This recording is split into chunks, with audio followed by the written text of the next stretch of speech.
আর CPM বন্ধুদের কাছে বলবো, सिर्फ प्राइमरी और पार्टी मेंबर के वोट से पावर में आ नहीं सकते हो भाई साहब। आपका ताकत है क्या? आपका प्राइमरी मेंबर। सिर्फ उन्हीं के वोट से सरकार नहीं बना सकते हो, क्योंकि आपका जन समर्थन बिल्कुल आप लोग खो चुके हो।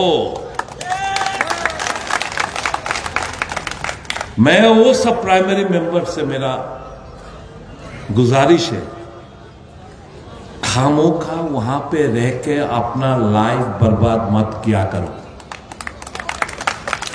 अगर भाजपा को हराना है, बीजेपी के जो सत्यिकार अर्थ अपना हाराते चान, you are left with no other alternative but to join Congress and strengthen Congress.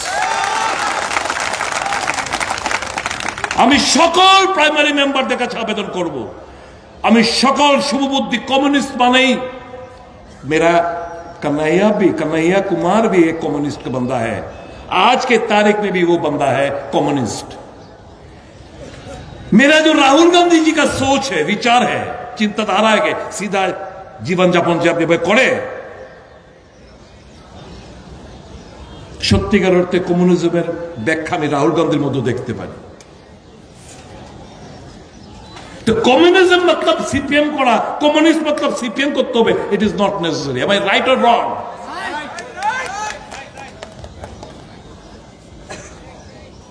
तो कम्युनिस्ट वालों से मेरा ये दरखास्त है, अच्छा ही हुआ हमारा क्लिक नहीं हो पाया 2023 में,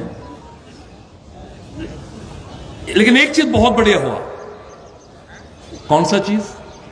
এই যে কংগ্রেস সম্পর্কে যেটা ভাঙা টেপ রেকর্ডার নেতৃত্বরা বাজাতো, ইয়ার কংগ্রেসে সাবধান রয়ে না, কংগ্রেস খতরনাক পার্টি, গল্প বানায় এরকম ভাবে জেনারেশন পরবর্তী জেনারেশন এরকম ভাবে মিশা কথা কয়ে তারা ব্রেন ওয়াশ এরকম ভাবে করতো। কংগ্রেস সম্পর্কে একটা বদ ধারণা ছিল তাদের আমি দোষ দিই না, কিন্তু মিশাকে দেখছে 2023-এ, আরে ভাই আমাদের নেতারা কয় তারা খারাপ, আর তার যে বড় মন, তারা যে চিন্তা ভাবনা দেশকে লইয়া, তারা যে চিন্তা ভাবনা দেশের মানুষকে লইয়া, তাদের যে চিন্তা ভাবনা সামগ্রিক দিক দিয়া, আমার দলের কমিউনিস্ট যারা তথাকথিত কমিউনিস্টদের তো এই চিন্তা ভাবনা নাই ভাই। আমার বহুত কমিউনিস্ট বন্ধুরা আমার কাছে কইছে। কাজেই আমরা তো কোনো পার্টির কর্মীরা আমরা ঘৃণা করি না, আমরা এই শিক্ষা কোনো সময় দেই না।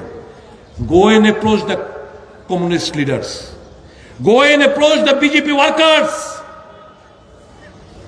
कि देश को बचाना है। 2023 সালের বিধানসভা নির্বাচনে আপনারা কংগ্রেস এবং সিপিএম একসঙ্গে চটে গেছিলেন, এটা আজ 2 বছর পরে আজকে কোন পর্যায়ে আছে?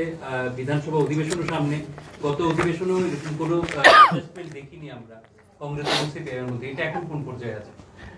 দেখুন, কংগ্রেসের সাথে আমাদের সিট সমঝোতা হয়েছিল ভারতীয় জনতা পার্টির তাদের যে স্বৈরাচারী সন্ত্রাসী কার্যকলাপকে মোকাবেলা করে ত্রিপুরাজ্যের মানুষ যাতে যাকে খুশি তাকে ভোট দিতে পারেন এবং গণতন্ত্রের পতাকা উড্ডীন রাখতে পারেন। আমরা দুটি দলেই সাধ্যমতো চেষ্টা করেছি। আমাদের লক্ষ্য হয়তো পূরণ হয়নি, কিন্তু এটা ঠিক এই দুটা দল কাছাকাছি আসার ফলে ত্রিপুরাজ্যের মানুষ একটা ভালো অংশে ভোট দিতে পেরেছে। এবং এখনও এটা নির্বাচনের জন্যই আমাদের জোট বা সমঝোতা, কিন্তু এখনও গণতন্ত্র পুনরুদ্ধারের স্বার্থে এই যে স্বৈরাচারীর এর বিরুদ্ধে আমরা একসাথে কথা বলি, প্রয়োজনে ফ্লোর অ্যাডজাস্টমেন্ট করি বিধানসভাতে, প্রয়োজনে আগামী দিন বাইরে যদি প্রয়োজন হয় একসাথে আমরা নামব।